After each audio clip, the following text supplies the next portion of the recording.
Well, joining us for the weekly entertainment panel is Abby St. John. Abby, it's award season now. We're going to start to see those award lists coming out. It was an interesting year for film and TV, despite the COVID pandemic. The Golden Globes is what our focus is on today. The nominees were out earlier this week, so we thought we'd chat a little bit about some of the surprises and some of the snubs in these different categories. So I'll kind of let you take the floor here. What was something that stood out to you when you saw the list here, and also what's something that shocked you on who or what wasn't on that list? There was a few things that shocked me a little bit. One being the prom that was put on Netflix not too long ago. Lots of people were a little confused by it being nominated just because there was a lot of mixed reviews. The same goes for Ratchet, which is nominated for Best Drama Series.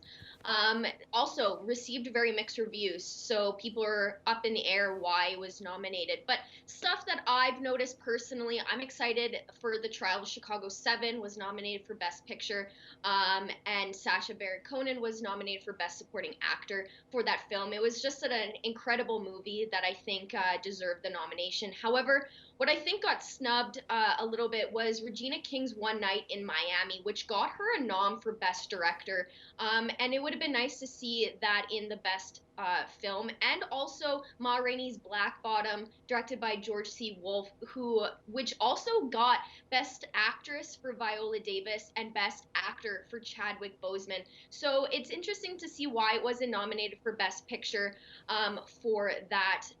And then Hamilton was nominated for Best Musical/Comedy. Fantastic production, just incredible. I've seen it multiple times now on Disney Plus, and it honestly never ceases to surprise me. Leslie Odom Jr., however, did not receive a nomination for Best Actor, which he won at the Tonys. So I want to know why he wasn't nominated. I think if he were nominated, he would win, just because he was incredible in Hamilton, and it was just an incredible show. But he was nominated for Best Supporting Actor for One Night in Miami. But something that made me so super excited was the fact that Best Director has 3 women nominated for this category and 2 men. So women are really leading the way in this category, which is very exciting. We have Emerald Fennell, who directed Promising Young Women, Regina King, who directed One Night in Miami, and Chloe Chow, who directed Nomadland.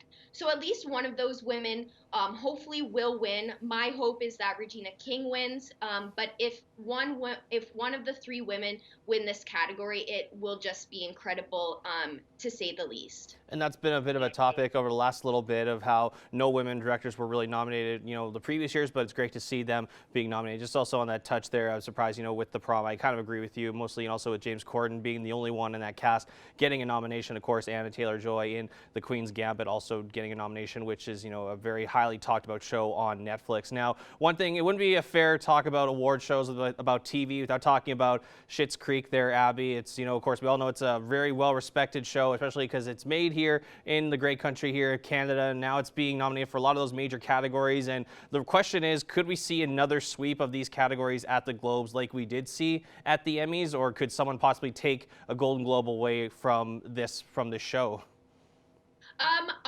For right now, I can't see why they wouldn't sweep all the categories. They're up for Best Musical Comedy Series, Best TV Actress for Catherine O'Hara, Best TV Actor for Eugene Levy, Best Supporting Actress for Annie Murphy, and Best Supporting Actor for Dan Levy, which we saw at the Emmys. They swept it. But just looking at their final season, their finale had 1.3 million people watching, just the finale alone.